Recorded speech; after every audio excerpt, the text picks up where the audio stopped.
Well, guys, welcome to Downtown Melo. You're listening to the Entertainment Report on iHeartRadio, live from Dubai for Friday, April 2nd, 2021, delivering some major stories and trends going on in the world of entertainment and beyond.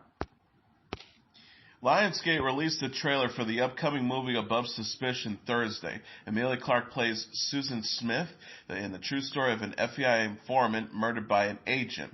The trailer shows Susan aiding and abetting her husband, played by Carl Glutzman, robbing a bank. FBI agent Mark Putnam, played by Jack Houston, offers Susan a deal to inform on the bank robbery gang. Putnam promises to keep Susan's husband out of prison and help relocate her and her children. Their arrangements lead to a successful bust at first. Susan begins an affair with Putnam. Their situation gets further complicated when Susan becomes pregnant with Putnam's child. The real-life Putnam was released from prison in 2000 after serving 10 years of a 16-year-old sentence for the murder of Susan. He is the first FBI agent convicted of murder in the history of the organization.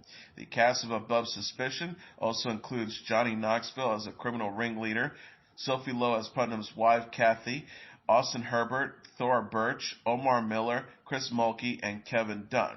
Chris Jermo wrote the screenplay based on the Joe Sharkey book. Philip Noyce directed Above Suspicion. Noyce previously directed true stories Catch a Fire and Rabbit Proof Friends. He also directed the fictional thrillers Patriot Games, Clear and Present Danger, and Salt. Above Suspicion opens in theaters and video on demand on May 14th. It comes to Blu-ray and DVD on May 18th.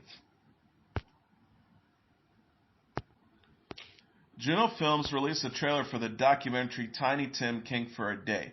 Weird Al Yankovic reads the late Tiny Tim's diaries and letters in the film.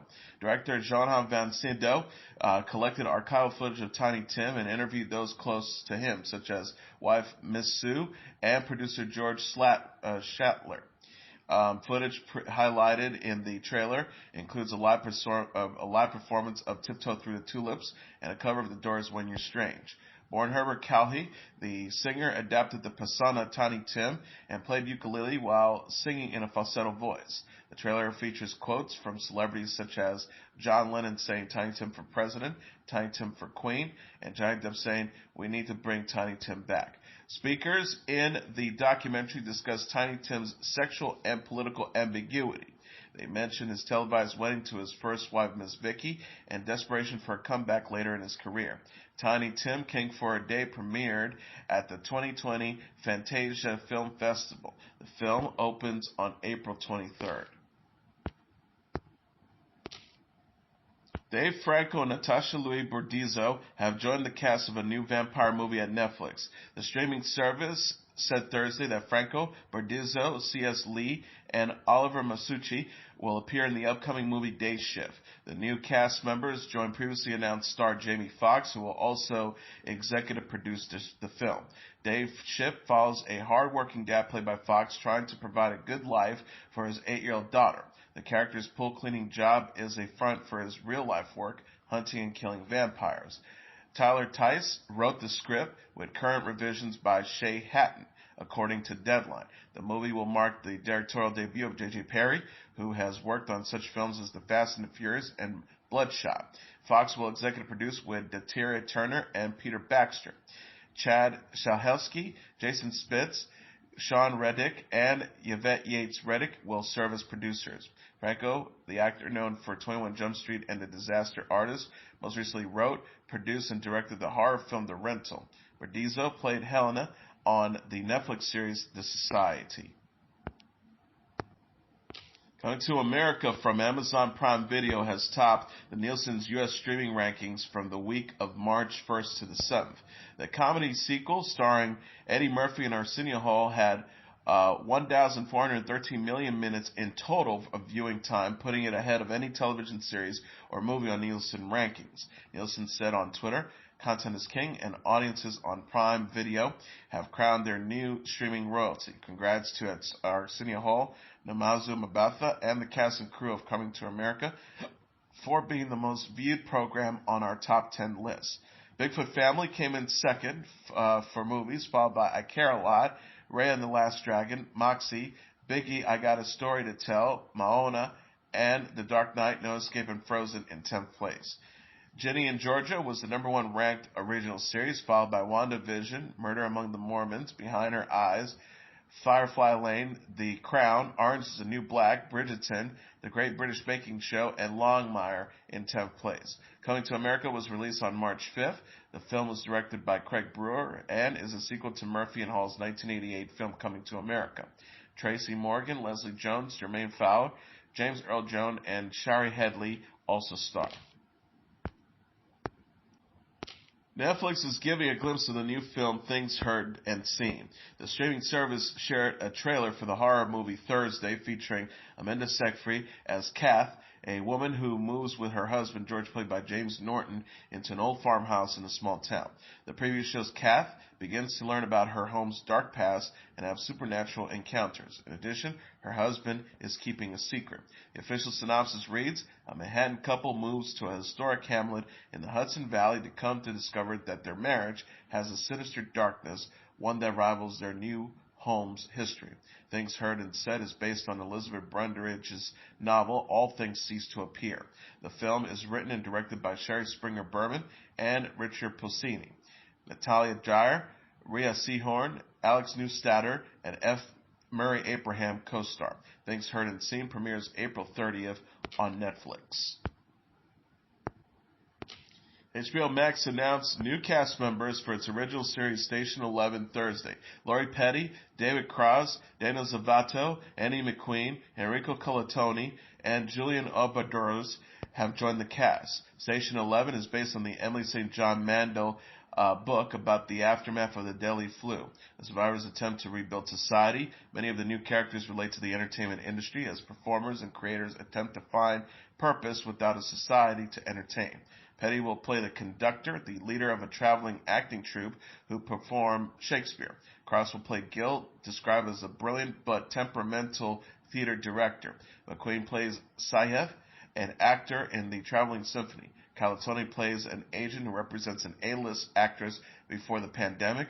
Albatross plays the son of two movie stars at the mercy of the adults remaining in the world.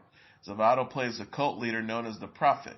Previously announced cast members of Station 11 includes Mackenzie Davis, Caitlin Fitzgerald, Gael Garcia Bernal, Danielle Deadweiler, Himesh Patel, Nabheen Rizwa, and Philippe Velch. HBO Max describes the adaptation as a 10-episode limited series. Magnolia Network announced Thursday its renewed Magnolia Table with Joanna Gaines for 2 more seasons. The current second season of Gaines' cooking show will premiere April 9th on the Discovery Plus streaming service. Fixer Upper creator Chip and Joanna Gaines are launching the Magnolia Network on July 15th. Magnolia content will be available on Discovery Plus until they launch the Magnolia app at a later date. Magnolia Table stars Joanna Gaines sharing her recipes from her own kitchen. Season 2 episodes premiered every Friday on Discovery Plus starting April 9th. Season 2 of Magnolia Table includes recipes like kale and bacon hash browns, Dutch over lasagna, and a beef tenderloin. Gaines also explored Mexican and Korean cooking in Season 2. Season 3 of Magnolia Table with Joanna Gaines premieres July 15th with the launch of the network. Discovery Plus is hosting a preview of Magnolia Network on April 10th. April 10th will feature 2 episodes of Magnolia Table covering brunch and comfort food. The first episode of Zoe Bakes with pastry chef Zoe Francois and Ranch to Table with cattle rancher Elizabeth Poet will also be available on April 10th. AMC announced the initial voice cast of their upcoming animated series Ultra City Smiths. The show will use stop-motion animation from Stupid Buddy Studios, who also produced Robot Chicken and Crossing Swords. Westworld and It's Always Sunny in Philadelphia star Jimmi Simpson, and Dolomite Is My Name star Divine Joy Randolph will play baby doll detectives David Mills and Gail Johnson, respectively. Mills and Johnson investigate the disappearance of Carpenter K. Smith, voiced by RoboCop villain and at 70 Show's dad, Kurtwood Smith, in A City of Baby Dolls. Academy Award nominee John C. Reilly voiced a character named Donovan Smith, and Broadway and Cheers star Bebe Neuwirth plays Lady Andrea the Giant. Big Mouth and Invisible Voice, Jason Mantzoukas will provide the voice of a TMZ reporter named Tim. Saturday Night Live cast members Melissa Villaseñor will provide the voice of a nun, Sister Mary Margaret. Tim and Eric, co-creator, will play Ultra City Mayor Kevin de Maximilian. Other cast includes Damian Harriman as Street Hustler Boy, Chris Conrad as Nico Onassis, and Hannah Mae Lee as Christina. AMC expects to announce more voice cast later. AMC has ordered 6 episodes for the first season, which was previously called Mega City Smiths. The show will premiere this summer. Dan Stevens has joined the cast of Starz Watergate drama Gaslit in place of Armie Hammer. Stevens will portray former White House counsel John Dean. A role Hammer was first cast in before he exited the project in January, Variety reported. Deadline additionally confirmed that Stevens has been cast in Gaslit, citing sources. TV Line also reported that Stevens is stepping in for Hammer. Gaslit will follow the untold story of Martha Mitchell, a celebrity Arkansas socialite who is married to Attorney General John Mitchell. The film is based on Slate podcast Slow Burn from creator Leon Neyfakh, who is consulting on the film. Julia Roberts will portray Martha Mitchell, the first person to publicly sound the alarm on President Richard Nixon's involvement in Watergate. Sean Penn will star as John Mitchell, who will be forced to choose between his wife and the president. Matt Ross is directing and executive producing. Robbie Pickering is serving as the showrunner. Hammer was recently dropped from the Cold War thriller The $1 Billion Spy after the actor was recently accused of sexual assault and for sending graphic messages to several women on social media that describe sexual fantasies, including cannibalism. Hammer has denied the allegations and has also been dropped from agency WWII, romantic comedy Shotgun Wedding starring Jennifer Lopez, and The Offering from Paramount Plus about the making of The Godfather. Idris Elba says his new film Concrete Cowboy tells a beautiful story. The 48-year-old actor discussed the upcoming Netflix movie during Thursday's episode of Today. Concrete Cowboy is based on the Greg Neary novel Ghetto Cowboy. The story is inspired by the Fletcher Street Urban Riding Club, a real-life community of black horsemen in North Philadelphia. The new film follows Cole, played by Caleb McLaughlin, a teenager who is sent to live with his estranged father Har, played by Elba, in Philadelphia, where he meets and learns about the Fletcher Street community. On Today, Elba says he immediately signed on to the film after reading the script on a flight. In actuality, the truth is that I was asked to be a producer on the film before being an actor. I read that script on the flight, and as soon as I landed, I said, "We have to do this," the actor said. He also added, "It's such a beautiful story. There's also so much common truth. Even though it's a story about stables and people we might know have known exist, I really felt touched by the story and signed on immediately." Elba has 2 children, daughter Asa, 19, and son Winston, 6. He said he drew on stories from the real Fletcher Street community while making the film. The actor says, "If I'm really honest, the community itself gave me as much experience in their storytelling, in their sharing who they are, give me the history of the community." He also added, "Obviously as a father, and my dad and I have a great relationship. I have good relationships with my kids. The aspect of my characters and his estranged son, that wasn't me. So that wasn't something I could relate to in the same way. But speaking to so many members of the community, we really just pull these stories together." Netflix shared a trailer for Concrete Cowboy in March. Concrete Cowboy co-stars Lorraine Toussaint, Byron Bowers, Clifford Method Man Smith. The film premieres Friday on Netflix.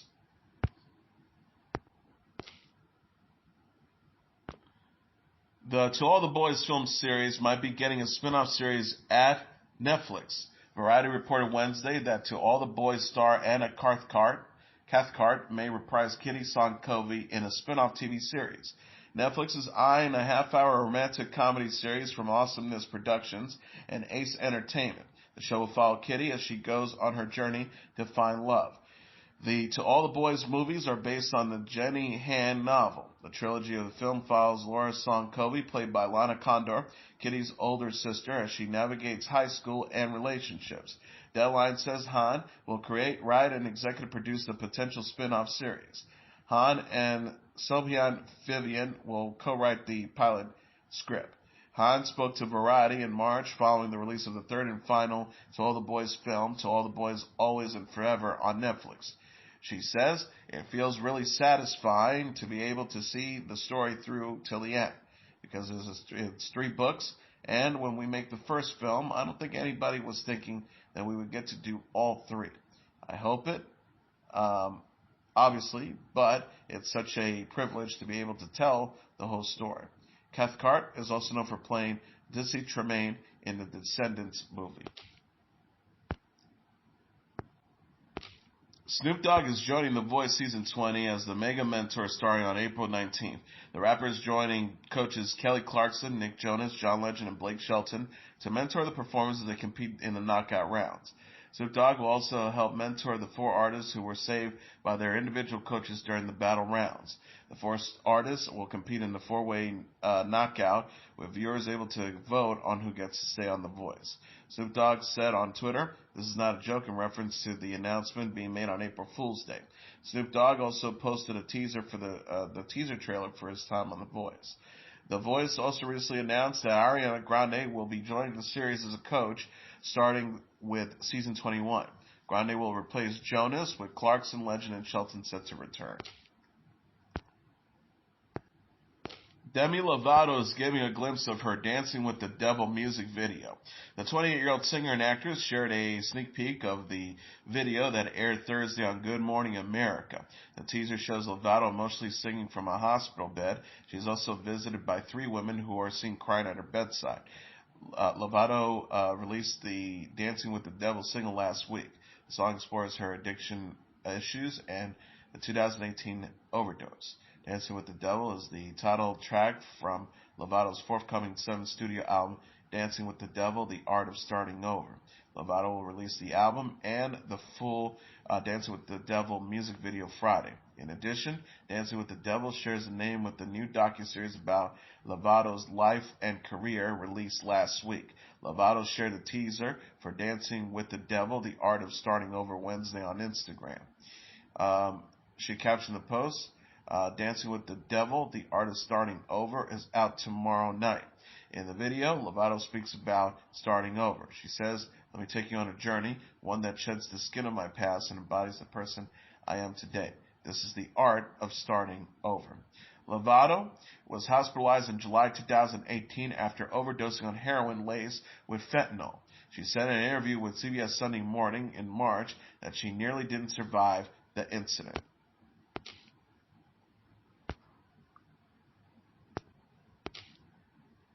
Olivia Rodrigo says her new song Deja Vu explores complex feelings after a split.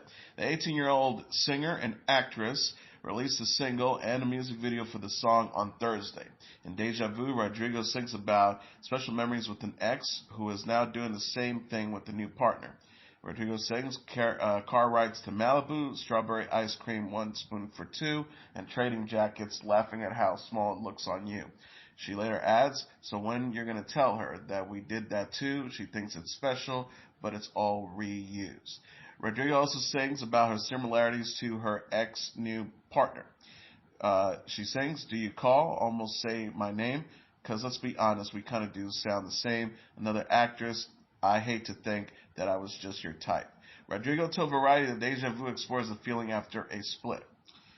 She says, "The concept of Deja Vu has always fascinated me, and I thought it would be cool to use it in a song around the complex feelings after a relationship ends. I started writing and recording Deja Vu last fall and had so much fun creating the different melodies and sonic textures that you hear throughout." Rodrigo also told Rolling Stone that she thought Deja Vu would make a good metaphor. She says, "Sometimes when you break up with someone and watch them live the life they live with you, which with another partner, that can be really frustrating. I think that's a universal, relatable thing that happens." Deja Vu is Rodrigo's first song since her hit song Driver's License. Many believe Driver's License addressed Rodrigo's split from her ex-boyfriend and High School Musical, the musical series co-star Joshua Bassett, who was subsequently linked to Sabrina Carpenter. Both Deja Vu and Driver's License appear on Rodrigo's forthcoming debut album, slated for release May 21st.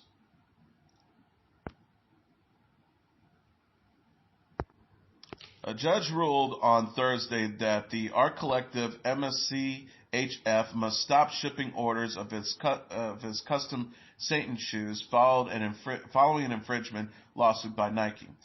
MSCHF released 666 pairs of altering black Nike Air Max 97s featuring a pentagram pendant and a Luke 10:18, a Bible verse that referenced Satan's fall from grace near the toe. The group says each shoe contains a single drop of human blood mixed into the sneaker's soles.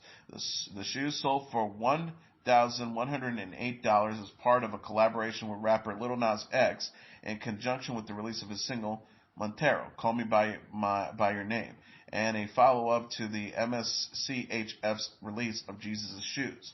With Air Max 97s, they said contain holy water drawn from the Jordan River. Infringement lawsuit on Monday, stating that the shoes diluted the company's brand as it was blamed for the controversy surrounding the release, and on Tuesday sought a temporary restraining order to stop MSCHF from delivering the shoes. Nike said in a letter to the court Thursday, when the reasonable consumer sees a Nike swoosh on a shoe or see the Nike word mark in advertising for a shoe, it is inevitable that he will believe Nike is the source of the shoe. MSCHF's conduct has caused immense confusion about the source of the MSCHF's infringing shoes and tarnishes Nike's brand with an unwarranted association with Satanism. MSCHF's legal representation responded to the restraining order by stating that there was, quote, no imminent and immediate threat of irreparable harm relating to the shoes, as all but one pair have already been sold and shipped. They also added, MSCHF has no intention of issuing additional Satan shoes. It has been planning a giveaway of the last pair of Satan shoes on Friday, April 2nd, but has suspended that plan pending resolution for Nike's application.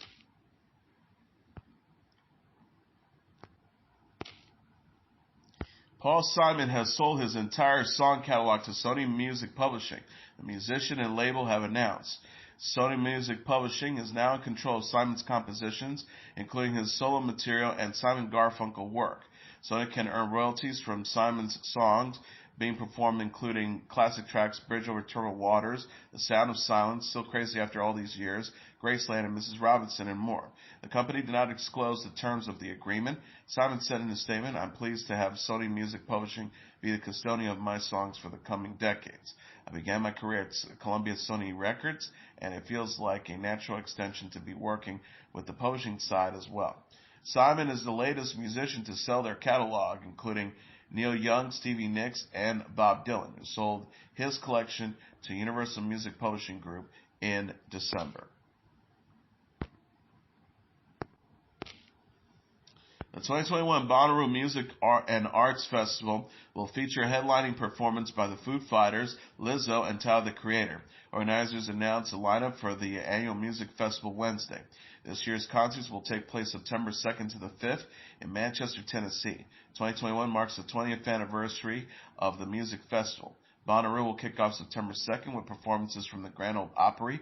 The Foo Fighters will headline the September 3rd shows, which will also feature Megan Thee Stallion, Run the Jewels, Janelle Monáe, the Deftones, and others. Lizzo will take the stage September 4th, along with Tame Impala, Phoebe Bridgers, G-Eazy, and others. Tyler, the Creator, will headline the September 5th shows, which also features Lana Del Rey, Little Baby, and DeMouse, and other artists. Tickets go on sale Wednesday, 1 p.m. Eastern Standard Time. Bonnaroo postponed its 2020 music festival due to the COVID-19 pandemic. Organizers said this year's event will follow COVID-19 safety protocols. In a statement released by Bonnaroo, they said throughout its 20-year history, Bonnaroo has evolved and innovated to make each and every event more enjoyable with the safety of its fans, artists, and staff as a top priority. Bonnaroo organizers, as always, will be in regular communications with local health and public safety officials and will continue to abide by relevant recommendations. Other 2021 music festivals have been canceled or will continue to hold virtual events. Glastonbury's festival said Tuesday that Coldplay and Haim will headline a live stream concert in May. Never before seen footage of John Lennon and Yoko Ono spending time together at home in 1968 is featured in a new music video for Look at Me. Look at Me appears on the John Lennon Plastic Ono Band The Ultimate Collection album that is set to be released on April 16th.